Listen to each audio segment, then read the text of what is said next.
Guys അങ്ങനെ ഇത്തിരി നേരം കിട്ടിയപ്പോൾ ചേട്ടായി വലയും മഞ്ചയായിട്ട് ഇറങ്ങിയിട്ടുണ്ട്. കൂടെ ഞാനും ഇറങ്ങിയിട്ടോ ഗൈസ്. അപ്പോൾ ആ കാണുന്നത് നമ്മുടെ വീടാണേ. അപ്പോൾ ചേട്ടായി വലയിടാൻ വേണ്ടി തുടങ്ങി ഗൈസ്. അപ്പോൾ ഇത് നമ്മൾ അപ്പുറത്തെത്തി. അപ്പോൾ അപ്പുറത്തൊരു വീടുണ്ട്. അപ്പോൾ ആ വീട്ടിലെ താറാവാണ് ആ കാണുന്നത്. അപ്പോൾ വഞ്ചിക്കകത്ത് വെള്ളം ഉണ്ടായതുകൊണ്ട് ചേട്ടൻ വെള്ളം ഇങ്ങനെ തേകി കളയുകയാണ്. അപ്പോൾ വലയിട്ടിട്ട് ഒരു 5 മിനിറ്റ് പോലും ആയില്ല. നമ്മളിട്ട് അപ്പം തന്നെ ജസ്റ്റ് തിരിച്ച് വന്ന വഴിക്ക് ആ വല എടുത്തുകൊണ്ട് വന്നപ്പോൾ ഒരു പിലോപ്പി വലയിൽ കുടുങ്ങിയിട്ടുണ്ട് ഗൈസ്. അങ്ങനെ അത് ചേട്ടായി എടുക്കുകയാണ്. അങ്ങനെ അതെടുത്ത് കഴിഞ്ഞപ്പോൾ നമുക്കത് അടുത്ത മീനിനെ കിട്ടി ഗൈസ്. അപ്പോൾ ഇതാണ് നമ്മുടെ നച്ചറ മീൻ. അപ്പോൾ നിങ്ങളുടെ നാട്ടിൽ ഇനി എന്താ പറയണമെന്ന് എനിക്കറിയത്തില്ല.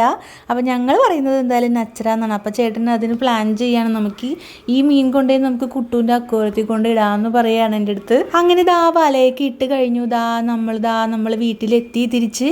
അപ്പോൾ കുട്ടൂൻ്റെ അക്വാറിയത്തിൽ നമ്മൾ ആ മീനിനെ കൊണ്ടുപോയി ഇട്ടിട്ടുണ്ട് കേട്ടോ ഗൈസ്. അപ്പോൾ എൻ്റെ വീഡിയോ ആദ്യമായിട്ട് കാണുന്നവരുണ്ടെങ്കിൽ ഒന്ന് സബ്സ്ക്രൈബ് ചെയ്തേക്കണേ.